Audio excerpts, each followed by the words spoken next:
A través de la presidencia voy a insistir con la pregunta nuevamente, porque acá hay un documento con fecha 3 de agosto dirigido al señor Cornejo, que era parte de Proinversión, donde nos hacen ver a la comisión de Proinversión que habían procesos judiciales. Me sorprende, me extraña que usted informe ahí que tiene un documento de que estas empresas no tenían ningún proceso judicial. Entonces, ¿qué implicaría esto? ¿Qué implicaría esto? Que la Contralora inventó, mintió, engañó, porque como le repito, la Contraloría no puede decir si se hace o no un contrato.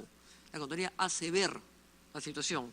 Y lo que sorprende, pues, efectivamente, y voy a ser más drástica que el congresista García Belaunde, no fue una hora, él ha sido generoso con el tiempo. Fue entre 1:10 y 20 para las 2 de la tarde, donde se contrató al señor Monroy, se le explicó por teléfono y envió el documento. Creo que ni en esa época el tráfico hubiera permitido que un documento llegara tan físicamente ningún dron. Entonces, no deja llamar la atención, porque los sobornos, las comisiones, no han salido del capital de inversión, han salido de los sobrecostos. Y esos sobrecostos nos tienen que dañar a todos los peruanos, a usted, a su abogado, a todos los que estamos acá presentes, porque es una forma de haber saqueado al país. O sea, los sobrecostos han implicado que hayan sacado los sobornos. En el Perú, en Basadre, en el sexto piso, en el segundo piso están las oficinas de proyectos estructurales, donde todos sabían lo que estaba pasando. Entonces, no deja llamar la atención liberales, ni sé que se ha liberado, pero el monto era tan grande, tan fuerte, es que es la inversión más grande. Con un informe de la Contraloría, nadie en ese Consejo de Proinversión haya hecho una observación, una llamada de atención, algo más, esperar un día más, 2 días más para firmarlo. ¿Por qué se apresuraron tanto al extremo de contratar un estudio con el doctor Monroy, que ha venido acá y ha negado haber firmado ese documento? ¿Por qué no esperaron un día más, 2 días más, para estar tranquilos y no estar en esta angustia el día de hoy? Todos los que están implicados en esta desgracia. Yo no he insinuado ni afirmado que las empresas no tenían un proceso. O sea, lo que la Contralora hace es procesos de pro y contra con el Estado, pero la implicancia legal, dentro de esta cláusula de que las empresas no podían tener estos procesos judiciales con el Estado, no podían tener juicio con el Estado, mencionaba que tenían que haber sido debidamente notificadas, ¿no? Entonces, si no han sido debidamente notificadas y las empresas no están legalmente, aunque sea por no haber sido debidamente notificadas, impedidas de contratar con el Estado, lo que nosotros teníamos que verificar, y lo hicimos con 2 informes legales y después han sido revisados y las comisiones del Congreso lo han ratificado, efectivamente no estaban impedidas de contratar.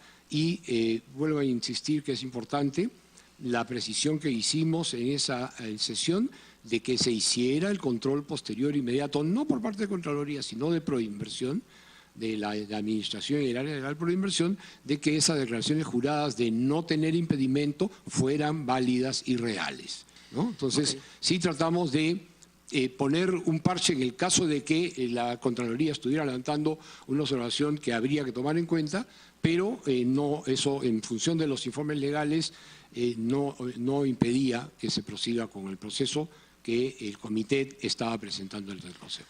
No voy a insistir con la pregunta, pero acá dice textualmente en el informe de la Contraloría, las empresas identificadas, a las indicadas empresas tienen, no es que tendrían, tienen procesos judiciales por y contra el Estado. Voy a pasar a la siguiente pregunta, me quedan 2 nomás, Presidenta.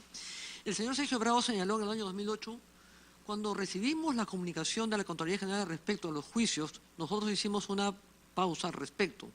No sé qué pausa fue la que hicieron. Al tema para analizar conjuntamente con el Consejo Directivo. Se pidió informes jurídicos al respecto. Se pidió al doctor Juan Monroy por nuestra parte. El Consejo Directivo también analizó la suya. ¿El Consejo Directivo, a quién le pidió esa consulta de la viabilidad al margen del doctor Monroy? No tengo conocimiento que hayas pedido a otra. Pese a que lo hace Bravo él, ¿no? El expresidente del Comité de Adjudicación, Sergio Bravo, señaló al Consejo Directivo que nos instruyó a continuar con el proceso de cierre a favor de la empresa brasileña. Luego se procedió con la firma de los contratos. ¿Usted fue parte del Consejo Directivo? ¿Desvirtúa las declaraciones del señor Bravo? ¿La repito? No, efectivamente, el Consejo Directivo finalmente toma la recomendación del comité y puede o aprobarla o no, ¿no? Y el término que se dice es instruyó, pero en realidad aprueba la firma en función de que legalmente, a la vista de los informes de asesores legales, no había impedimento. ¿Por qué se tomó, a través de la presidencia, por qué se tomó la decisión de que Odebrecht firmara una declaración jurada y una carta fianza en la que se comprometían en pagar el 10% en beneficio del Estado si no cumplían con el contrato? No, eso era parte de las bases. Parte de las bases eran la presentación de las declaraciones juradas de no impedimento y la carta de fianza. Todos los postores presentan una carta de fianza, todos los postores presentan una carta de fianza para garantizar que van a cumplir si es que salen ganadores. Al que gana, a todos se les devuelve, en realidad, y al que gana se le retiene hasta que firma el contrato en el que ya hay otras garantías y en ese momento se devuelve la fianza por cumplimiento de oferta, porque ya la oferta terminó. Hasta en el distrito más chiquito del Perú fronterizo hay una garantía para una obra. Así es. Luego de ser ministro de la Producción, pasa usted a ser presidente de Proinversión. Director ejecutivo. Director ejecutivo. Pese a que cuando usted fue parte del Consejo Directivo estaban sentados en el directorio sin conocer la mayoría de los temas, ¿conocía usted todo lo que estaba pasando para asumir el cargo? ¿Tenía un antecedente? Cuando un contador asume una responsabilidad de contabilidad en una empresa, pide un corte. Cuando uno entra en una función pública, por lo menos eso es lo que he aprendido yo, pide un corte.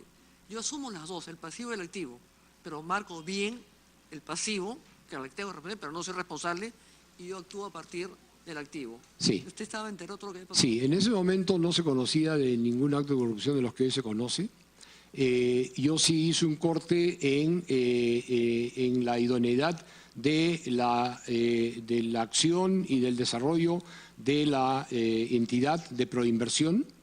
Me manejé dentro de márgenes muy estrictos en cuanto al control de la economía de Proinversión, de la idoneidad y de la transparencia de los funcionarios de Proinversión, los comités que tienen a su cargo y son responsables de cada uno de los proyectos de inversión particulares tienen responsabilidades aparte de las del director ejecutivo. El director ejecutivo es un administrador de Proinversión y no un manejador de proyectos.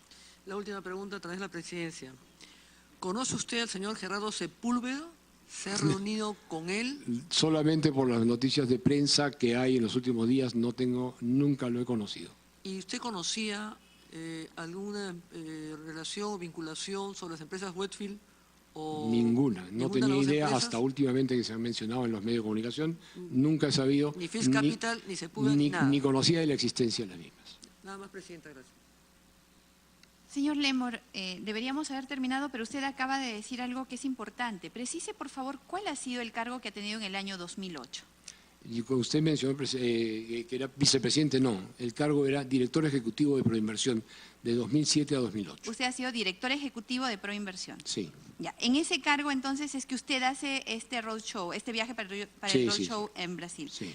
Le he preguntado por un viaje y usted dice que viajó solo. ¿Puede hacer un esfuerzo de memoria y realmente recordar si viajó solo? No recuerdo exactamente, esto sucedió hace mucho tiempo, no lo recuerdo. Los nombres que me han mencionado no los recuerdo, no los conozco. ¿Definitivamente no recuerda haber sido invitado por el señor Pablo Salazar? Es un brasilero. No, peruano. ¿Quién es el señor Pablo Salazar? No lo recuerdo. No lo recuerdo. No. ¿Recuerda en todo caso quién lo invitó a ese viaje? Fue una coordinación que se hizo a través de la Dirección de Promoción de Inversiones de Proinversión con la contraparte empresarial en Brasil. No tengo... En ese vuelo en el que usted va, viaja el señor Enrique Cornejo Ramírez, ministro de Transportes en ese momento. ¿No viajó usted con él a este viaje? Me ha llamado la atención porque se ha dicho que viajó solo. Y en este mismo vuelo estaba Cornejo, estaba Jesús Coronel Salí Rosas, ex gobernador regional de Cajamarca, estaba el señor César Álvarez Aguilar, ex gobernador regional de Ancash. ¿Realmente viajó solo? No recuerdo, tengo que revisar por la fecha de la que usted me menciona cuál fue el evento al que fui a Brasil. ¿Ha ido a varios eventos a Brasil? Que yo recuerde 1 o 2 de promoción de inversiones. No tenía nada que ver, ni me he reunido con las empresas que están cuestionadas. Eran, como le digo, presentaciones tipo PowerPoint frente a un auditorio de representantes de gremios empresariales brasileños. Yo no iba, y además no era mi función ni tenía ninguna competencia a negociar nada. Como presidente del Consejo Directivo de Proinversión, en la época que menciona, ¿no ha llevado adelante ningún acto relacionado con el proyecto Trasvase Olmos o Irrigación Yo no era Olmos? presidente del Consejo Directivo de Proinversión, era director ejecutivo y no era miembro de los comités que veían el tema y no, yo no he ¿Y como participado. director ejecutivo no ha visto jamás ningún No era mi proyecto? función. ¿Irrigación Olmos? No era mi función, No era era función su del comité, no se aprobó durante mi época. ¿Algo más que añadir a esta comisión, señor Lemor? No. Le agradecemos entonces su colaboración y participación. Puede Gracias. retirarse cuando usted lo considere necesario. Gracias, presidenta.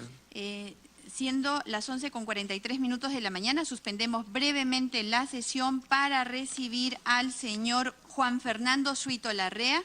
El señor Suito Larrea asiste a esta comisión para informar sobre su participación en su calidad de director general de concesiones del Ministerio de Transportes y del director general de concesiones del Ministerio de Transportes y Comunicaciones durante el proceso de entrega en concesión y ejecución del proyecto Corredor Vial Interoceánico Sur Perú-Brasil, tramos 2, 3 y 4, IRSA Sur. Suspendemos brevemente la sesión.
Reanudamos la sesión dando la bienvenida al señor Juan Fernando Suito Larrea.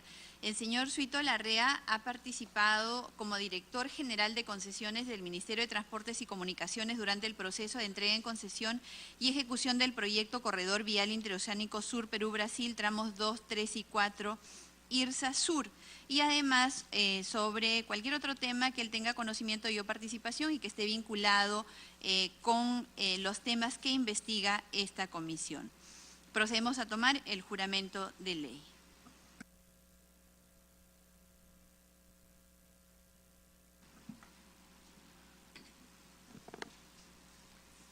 Señor Juan Fernando Suito Larrea, ¿jura usted responder con verdad sobre los hechos que se le preguntarán en la presente sesión?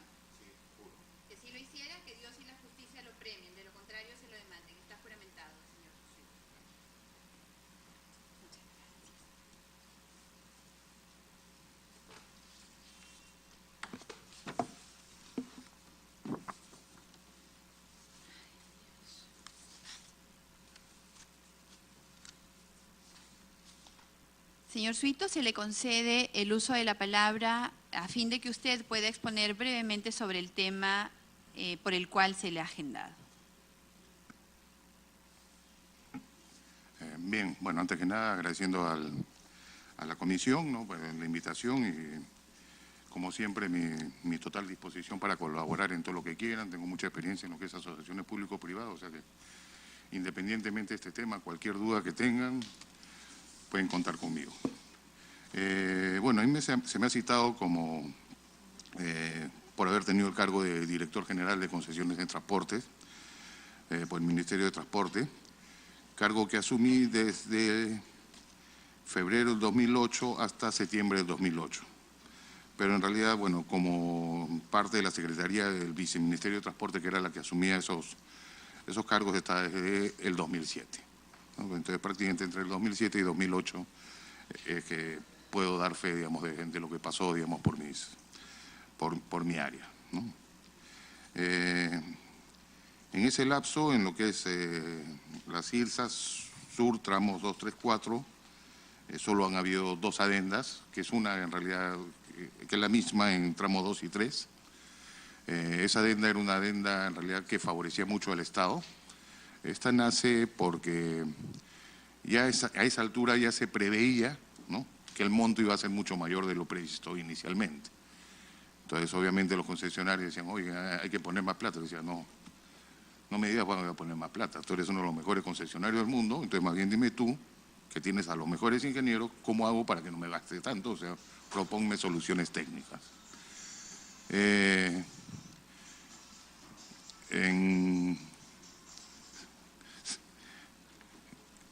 Las soluciones técnicas son propuestas del concesionario que ahorraban plata obviamente al presupuesto y ellos obviamente se beneficiaban de parte del ahorro, ¿no?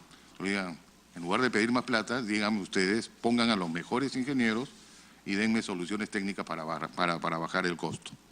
Entonces ahí me explicaron uno de los problemas. Por ejemplo, si en el estudio referencial estaba valorado algo en 100 y ya con la ingeniería de detalle salía 150 y uno encontraba una solución técnica de 130, no calificada como 130 porque en el contrato original decía que tenía que ser menos que el proyecto referencial.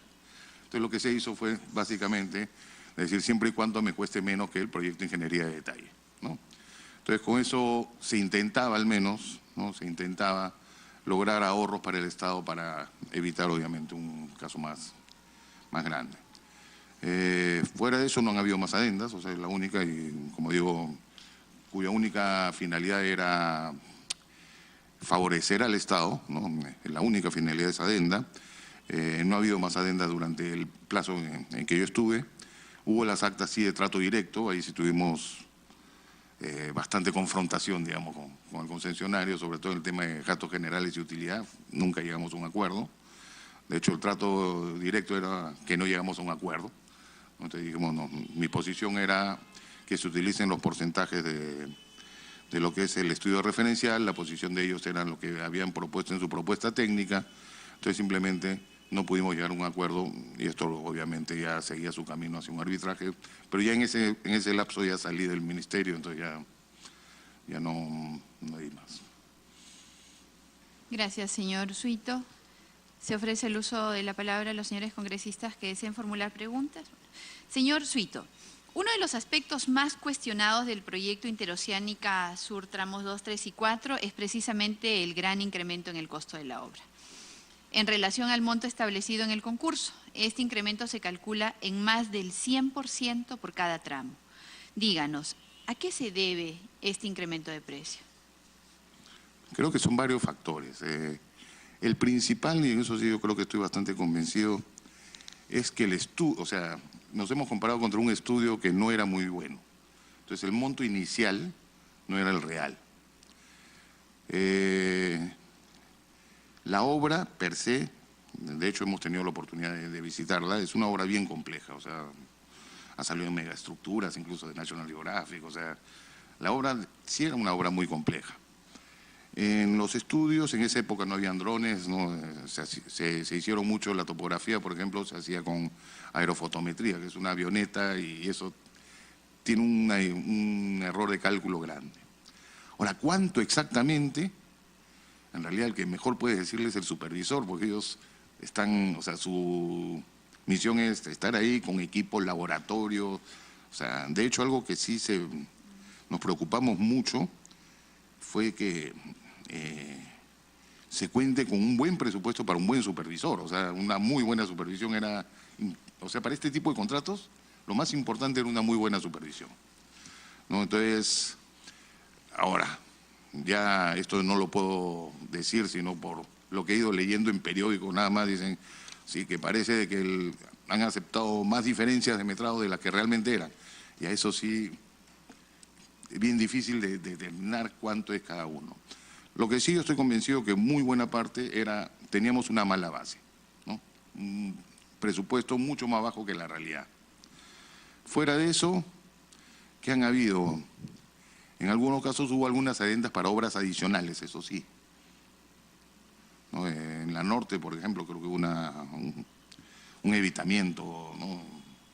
Entonces eso obviamente incrementa y eso no está presupuestado ni en uno ni en otro, ¿no? Eso fue un adicional. Y bueno, fuera de eso, ¿qué más puede ser? Difícil entrar al campo de la adivinación, ¿no? Porque no... En la comisión investigadora presidida por el excongresista Juan Pari Choquecota, usted declaró que la ejecución de la carretera interoceánica sur fue una decisión política de hacerlo ya, eso es lo que dijo usted. Y que si bien con los estudios definitivos también hubieran existido variaciones, este valor hubiera sido más cercano al real.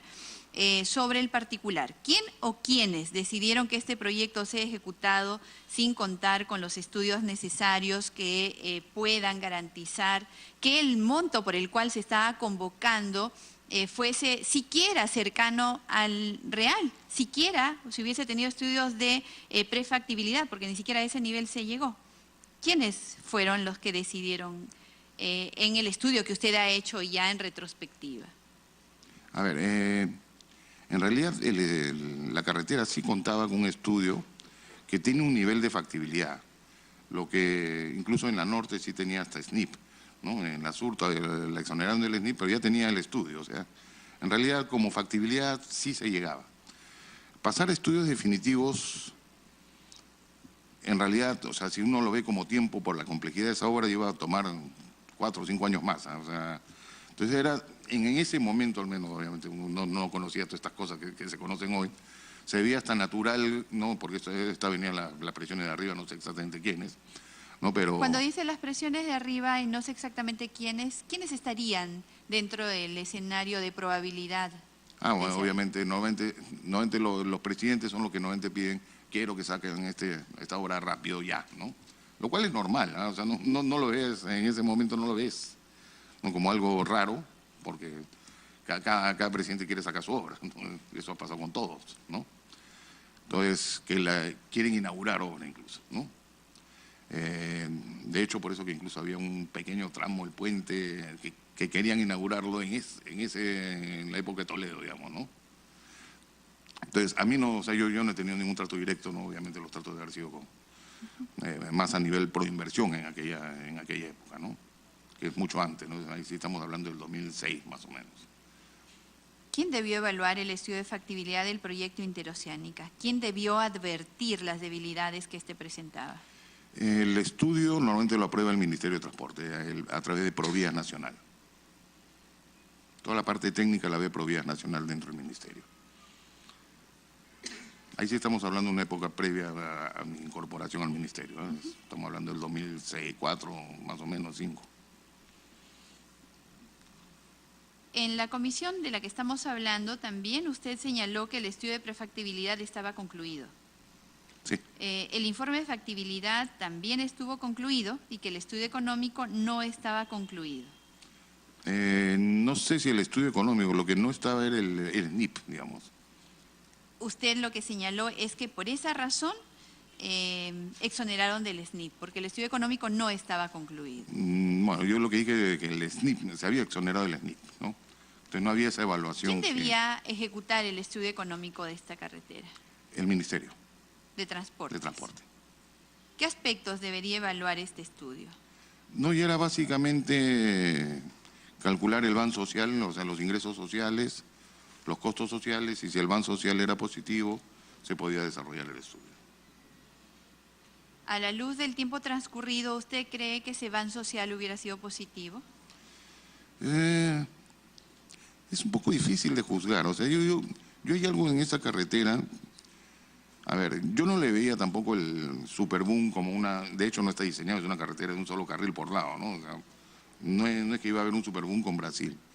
Pero yo sí consideraba que era importante tener el armazón central vial del país. O sea, si vemos los ejes viales en el Perú, tenemos la Panamericana, la longitudinal de la costa, la longitudinal de la sierra y la marginal de la selva. Señor Suito, esos componentes de los cuales usted está hablando, ¿inciden en el ban social?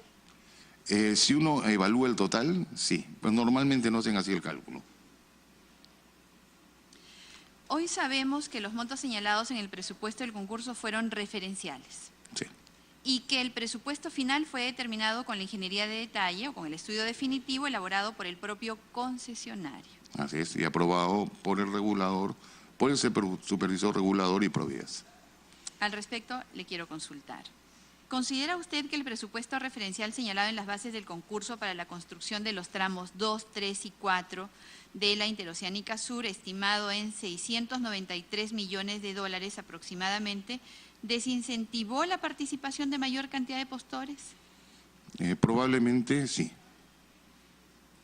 ¿Cree usted que cualquier empresa seria y conocedora del negocio de la construcción hubiera advertido que el monto señalado en el presupuesto estaba muy por debajo del costo real del proyecto? Justamente el contrato tenía justo esos mecanismos que es con el que obviamente ha funcionado para darle apertura a empresas serias, ¿no? Así sea bajo, no, tienes este mecanismo de que si tú demuestras que realmente se necesita más, se va a cubrir más. ¿En qué momento se determina eso de que si tú demuestras que te va a costar más, entonces te voy a pagar más? Eso está en el mismo contrato, que esto se hizo en el 2006, si mal no recuerdo, a través de Proinversión. Está establecido las causales de variación, ¿no? Las variaciones de metrado, ¿no? Bueno, por sus partidas, hay 4 causales, ¿no? ¿Es acertado que podamos suponer que una empresa del nivel y experiencia de Odebrecht, con experiencia en este tipo de negocios, podía haber advertido que el presupuesto referencial establecido en el concurso estaba subestimado? Yo creo que sí.